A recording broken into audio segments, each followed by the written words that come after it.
Hi hello welcome to our channel. Video பார்த்துட்டு இருக்க எல்லாருக்கும் வணக்கங்க. இன்றைக்கி வீடியோவில் எதை பற்றி பார்க்க போகிறோம் அப்படின்னா, கொண்டக்கடலை மசாலா எப்படி பண்ணுறதாங்க பார்க்க போகிறோம். இது சப்பாத்தி, பூரி, சாதத்துக்கு கூட நல்லா இருக்குங்க. அதை பார்க்குறதுக்கு முன்னாடி நம்ம சேனல் யாரும் சப்ஸ்கிரைப் பண்ணாமல் பார்த்துட்ருக்கீங்கன்னா சப்ஸ்கிரைப் பண்ணிக்கோங்க. வாங்க இப்போது நம்ம வீடியோக்குள்ளே போகலாம். நான் கொண்டக்கடலை மசாலா பண்ணுறதுக்கு கருப்பு கொண்டக்கடலை தாங்க எடுத்திருக்கேன். வெள்ளை கொண்டக்கடலை காட்டிலும் கருப்பு கொண்டக்கடலை தான் ரொம்ப நல்லது. அதனால தான் நான் அதை எடுத்திருக்கேன். ஸோ இந்த மசாலா பண்ணுறதுக்கு இப்போ காலையில் பண்ணுறோம் அப்படின்னா ஒரு 8 ஹவர்ஸ்க்கு முன்னாடி, நைட்டு நம்ம தூங்க போகிறதுக்கு முன்னாடி நல்லா இதை ஊற வச்சுக்கணுங்க. இல்லை நைட்டு வேணும் அப்படின்னா நம்ம மதியானம் இதை நல்லா ஊற வச்சு எடுத்து வச்சுக்கிறணும். இப்போ கொண்டக்கடலை மசாலா எப்படி செய்யணுங்கிறத நான் சொல்கிறேன். ஸ்டவ்வை ஆன் பண்ணிவிட்டு அதில் ஒரு பாத்திரத்தை வச்சுக்கோங்க. பாத்திரம் சூடானதுக்கப்புறம் தேவையான அளவு என்னென்னா எண்ணெய் ஊற்றிக்கோங்க. எண்ணெய் நல்லா காஞ்சதுக்கப்புறம் பட்டை ஆட் பண்ணிக்கோங்க. பட்டை பொரிஞ்சு வந்ததுக்கப்புறம் பிரிஞ்சி இலை ஆட் பண்ணிக்கோங்க. பிரிஞ்சி இலையும் நல்லா பொரிஞ்சு வந்ததுக்கப்புறம் 3 கிராம்பு ஆட் பண்ணிக்கோங்க. 3 கிராம்பு ஆட் பண்ணிவிட்டு அதுக்கப்புறம் கொஞ்சோண்டு சோம்பு, அன்னாச்சி பூ ஆட் பண்ணிவிட்டு நல்லா கரண்டியை வச்சு கிண்டி விட்டுக்கோங்க. இந்த மாதிரி பொரிஞ்சு வரும். நல்லா அதை கரண்டி வச்சு ஒரு தடவை கிண்டி விட்டுக்கோங்க. இதுக்கப்புறம் 2 பச்சை மிளகாயை நேர நறுக்கி இந்த மாதிரி ஆட் பண்ணிக்கோங்க. ஆட் பண்ணி முடித்ததுக்கப்புறம் என்ன பண்ணணும் அப்படின்னா, நான் நார்மல் சைஸ் 2 பெரிய வெங்காயம் தாங்க நறுக்கியிருக்கேன். அதையும் நறுக்கி இது கூட சேர்த்துக்கோங்க. நல்லா சேர்த்துட்டு நல்லா கிளறி விடுங்க. வெங்காயம் பொன்னிறமாக மாறுற வரைக்கும் நம்ம என்ன பண்ணணும் அப்படின்னா, இதை நல்லா கிண்டி விட்டுக்கிட்டே இருக்கணுங்க.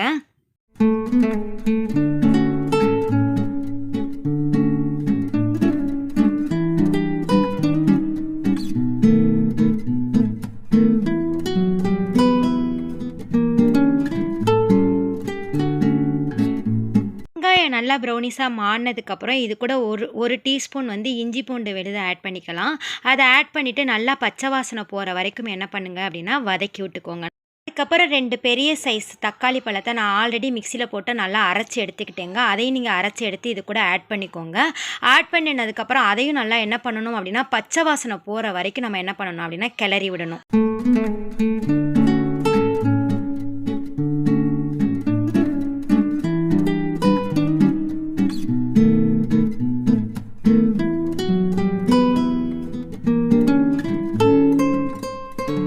தக்காளி பச்சை வாசனை போனதுக்கப்புறம் இப்போ நம்ம மசாலாத்தூள் ஆட் பண்ணிக்கலாங்க. ஃபஸ்ட்டு என்ன ஆட் பண்ணணும் அப்படின்னு கேட்டிங்கன்னா, மிளகாத்தூள் ஆட் பண்ணிக்கோங்க 1 டேபிள் ஸ்பூன்.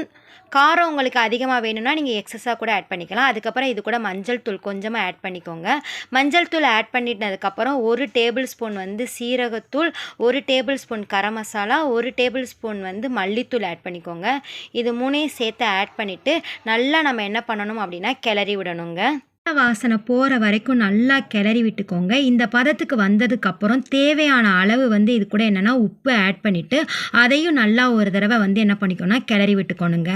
இதை ஆட் பண்ணி முடித்ததுக்கப்புறம் இது கூட கொஞ்சமாக மல்லி இலை ஆட் பண்ணி அதையும் நல்லா என்ன பண்ணிக்கோங்க அப்படின்னா கிளறி விட்டுக்கோங்க. அதுக்கப்புறம் கொஞ்சமாக வாட்டர் ஆட் பண்ணி நல்லா ஒரு கிளறி விட்டுக்கோங்க. வாட்டர் லைட்டாக ஆட் பண்ணால் போதும். ஏன்னா நம்ம கொண்டக்கடலை ஆல்ரெடி வேக வச்சு எடுத்து வச்சுருக்கோம். அந்த தண்ணியும் இதில் ஆட் பண்ணுவோம். அதனால் நீங்கள் லைட்டாக மட்டும் வாட்டர் ஆட் பண்ணிக்கோங்க.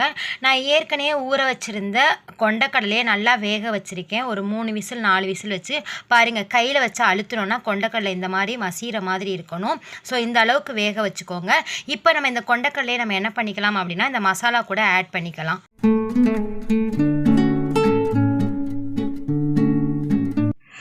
இந்த கொண்டக்கடலை ஃபுல்லாக ஆட் பண்ணிடாமல் கொஞ்சோண்டு கொண்டக்கடலை மட்டும் தனியாக எடுத்து வச்சுக்கலாம். எதுக்காக அப்படின்னு கேட்டிங்கன்னா, அதை மிக்சியில் போட்டு அடித்து இதில் ஊற்றுறதுக்காக.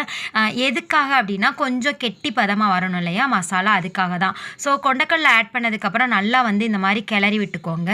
மசாலா எல்லாமே கொண்டக்கடலையோட சேர்ந்ததுக்கப்புறம் நம்ம ஆல்ரெடி வேக வச்சுருப்போம் இல்லையா, கொண்டக்கடலை வேக வச்ச தண்ணி இருக்கா, அதை இதில் ஆட் பண்ணணும். அந்த தண்ணியை ஆட் பண்ணால் தான் நம்மளுக்கு சத்து நல்லா கிடைக்கும். ஸோ அந்த தண்ணியை நீ கீழே ஊற்றிடாமல் இது கூட ஆட் பண்ணிவிட்டு நல்லா கிளறி விட்டுக்கோங்க. தண்ணி ஆட் பண்ணதுக்கப்புறம் அது நல்லா கொதிச்சு வரட்டும். ஒரு மூடி போட்டு இதை நீங்கள் என்ன பண்ணிக்கோங்கன்னா மூடிக்கோங்க. அதுக்கப்புறம் நம்ம ஆல்ரெடி ஒரு பங்கு கொண்டக்கடலை எடுத்து வச்சுருந்தோம் இல்லையா, இதை நல்லா மிக்சியில் போட்டு ஒரு சுற்றி எடுத்துக்கோங்க. அதை இதில் நம்ம ஆட் பண்ணணும்.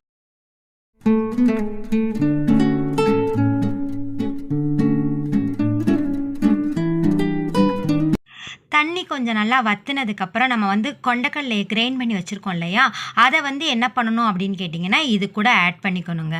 நல்லா இதை ஆட் பண்ணிவிட்டு நல்லா ஒரு கிளறி விடுங்க. நல்லா கிளறி முடிச்சதுக்கப்புறம் ஒரு 2 மினிட்ஸ் அப்படியே வந்து அடுப்பிலே விட்டுருங்க. நல்லா கொதிக்கட்டுங்க. கொதிச்சு வந்ததுக்கப்புறம் கொஞ்சம் கெட்டியாக மாறிடும்.